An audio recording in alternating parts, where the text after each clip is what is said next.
Okay, here we go. Welcome to a new episode of Nate's MMA Corner. I'm Nate, and if you watch my show, you're in my corner. Today's episode is a post-fight show for Arlovski versus Silva. Heavyweight main event bout in Brazil. Brazil. Yeah, this was a Fight Pass exclusive fight card, and it was off the hook amazing. Yeah, top to bottom, there was some good finishes, some exciting decisions, and yeah, just this whole card top to bottom was pretty amazing. Yeah, so this is a post-fight show for the main card. Let's get started with the main event. Andre the Pitbull Arlovski versus Antonio Bigfoot Silva. Wow, no one saw this one coming.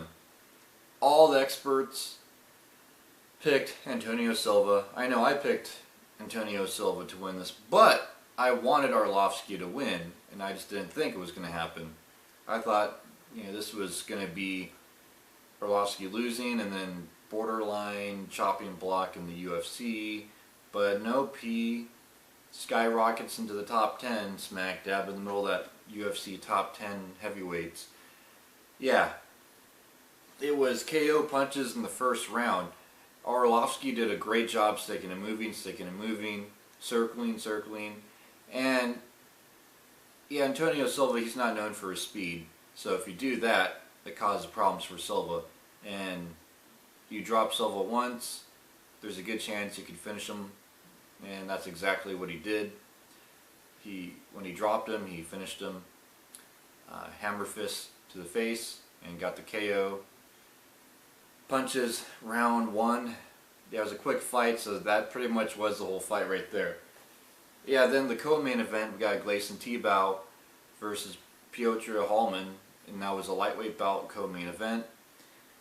I wanted Gleison Tibau to win this so bad because he's been in the UFC for ages and ages and ages. He's never main evented or co-main evented a UFC fight card ever.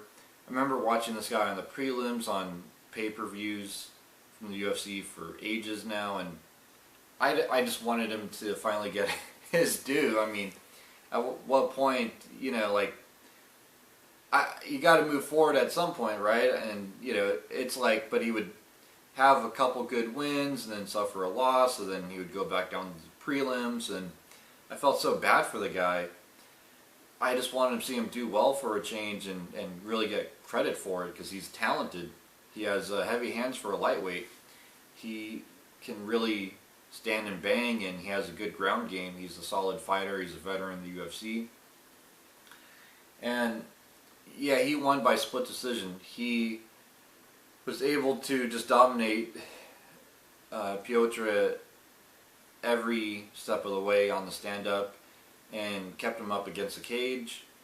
And there were some moments where Hallman looked good, especially round two, but yeah, like round three, Hallman was starting to pick up a little steam, but the first two rounds were clearly for Tibau, I think, and it was a great fight, good win for Tibau, happy for him, and pretty much he outpointed him each round.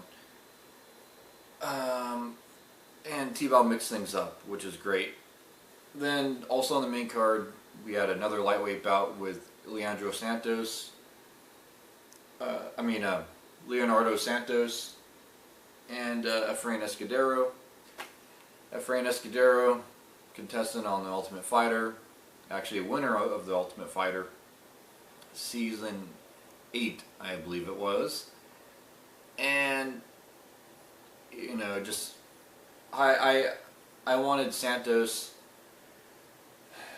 Yeah, I wanted Leonardo Santos to win this, and yeah, he dominated every which way. He mixed things up too, and it was good. He got some good positions and just teed off on him and rocked him a few times throughout the fight.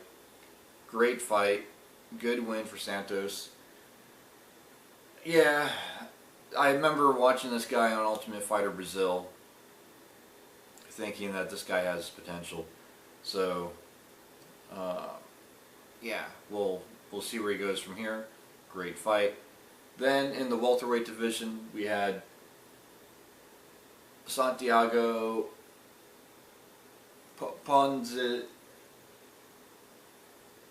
Ponzinibbio versus Wendell Oliveira.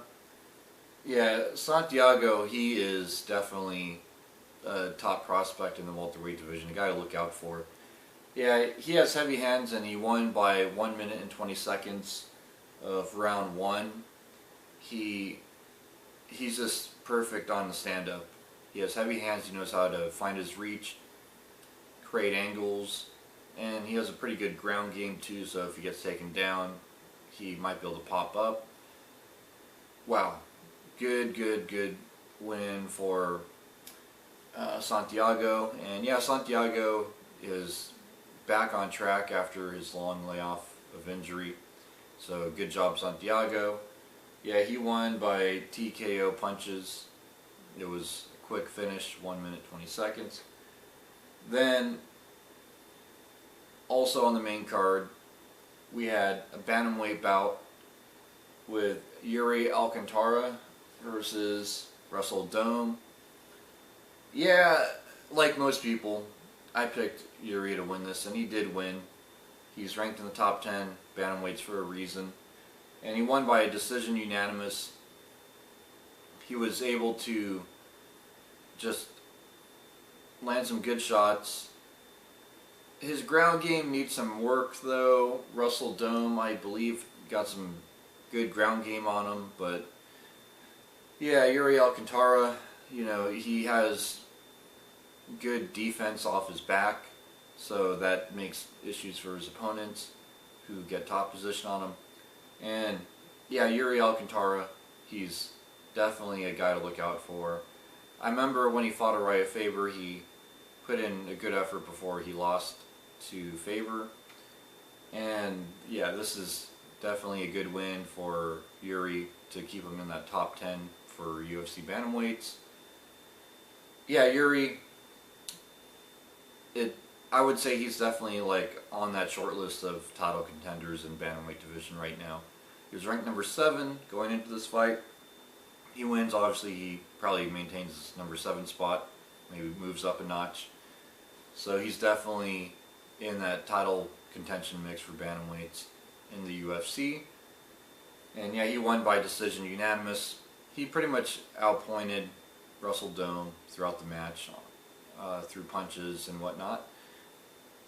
Yeah, then to kick off the main card, we had a women's bantamweight bout with Jessica Andrade and Lanisa Pacheco, or Larissa Pacheco. Wait. Yeah, I think I'm saying that right. Yeah, some of these names, again, they're foreign, they're hard to say. Yeah, this was a great fight. Yeah, Pacheco was coming into this fight undefeated, and Andrade, you know, she really wants to make a statement. She's ranked in that top 10 women's bantamweight, and yeah, Pacheco, she's undefeated. You know, one of the youngest people in the UFC, top prospect at women's bantamweight, and yeah, and Jessica was able to submit her guillotine choke.